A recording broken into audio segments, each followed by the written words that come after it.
उत्तराखंड सरकार ने एक बड़ा फैसला लिया है। उत्तराखंड सरकार ने कहा कि जब तक भूमि कानून समिति अपनी रिपोर्ट नहीं सौंप देती, तब तक राज्य के बाहर के लोगों को कृषि और बागवानी के लिए जमीन खरीदने की अनुमति नहीं दी जा सकती। हालांकि इस फैसले से राजनीतिक विवाद खड़ा हो गया है। सरकार ने कहा कि ये जनहित में है। सरकार का ये कदम दूसरे राज्यों के लोगों को बड़े पैमाने पर जमीन की बिक्री पर रोकने के लिए एक सख्त भूमि कानून की बढ़ती मांग के बीच आया है। सरकार ने अपने बयान में कहा, इससे पहले भी मुख्यमंत्री ने निर्देश दिए थे कि जमीन खरीदने वाले की बैकग्राउंड की जांच के बाद ही जमीन बेची जाए। मुख्यमंत्री पुष्कर सिंह धामी ने भूमि कानून को लेकर एक हाई लेवल मीटिंग करते हुए अधिकारियों को निर्देश दिया था कि भूमि कानून के लिए गठित समिति द्वारा बड़े पैमाने पर जन सुनवाई की जाए और विभिन्न क्षेत्रों से जुड़े लोगों और विशेषज्ञों की बात सुनी जाए। राज्य के लिए भूमि कानून के संशोधन के लिए सिफारिश देने वाली 2022 ड्राफ्ट रिपोर्ट के विस्तृत अध्ययन के लिए पिछले महीने 5 सदस्यीय भूमि कानून समिति का गठन किया गया था। इस दौरान सीएम धामी ने पैनल से रिपोर्ट तैयार करने में तेजी लाने को कहा था।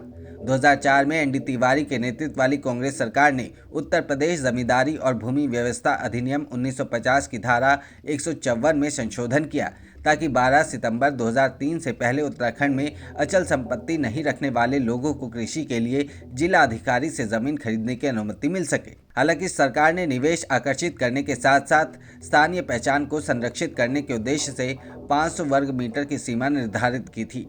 इसके बाद बीसी खंडूरी के नेतृत्व वाली भाजपा सरकार ने सीमा को घटाकर 250 वर्ग मीटर कर दिया। 2018 में त्रिवेंद्र सिंह रावत के नेतृत्व वाली भाजपा सरकार ने आर्थिक विकास पर जोर देते हुए इन प्रतिबंधों को पूरी तरह से हटा दिया। हालांकि इस कदम से स्थानीय असंतोष बढ़ा और इसके कारण कड़े नियमों को बहाल करने की मांग की गई। प्रदेश कांग्रेस अध्यक्ष करण महारा ने सरकार पर भूमि कानून पर बार बार कमेटियां बनाकर जनता को गुमराह करने का आरोप लगाया है। उन्होंने पुष्कर सिंह धामी से आग्रह किया कि सरकार की मंशा सच्ची है तो जमींदारी उन्मूलन अधिनियम में किए गए बदलावों को रद्द करे। उन्होंने कहा, त्रिवेंद्र रावत सरकार ने 2018 में उत्तराखंड जमींदारी उन्मूलन अधिनियम में संशोधन किया और भूमि लूट की खुली छूट दे दी, जिसका बड़े पैमाने पर दुरुपयोग किया गया। धामी सरकार को तुरंत संशोधन रद्द करना चाहिए था।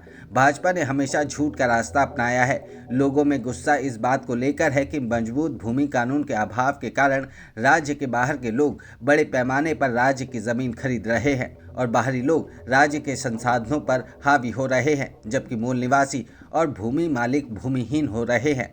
ये पहाड़ी राज्य की संस्कृति, परंपरा और पहचान को प्रभावित कर रहा है।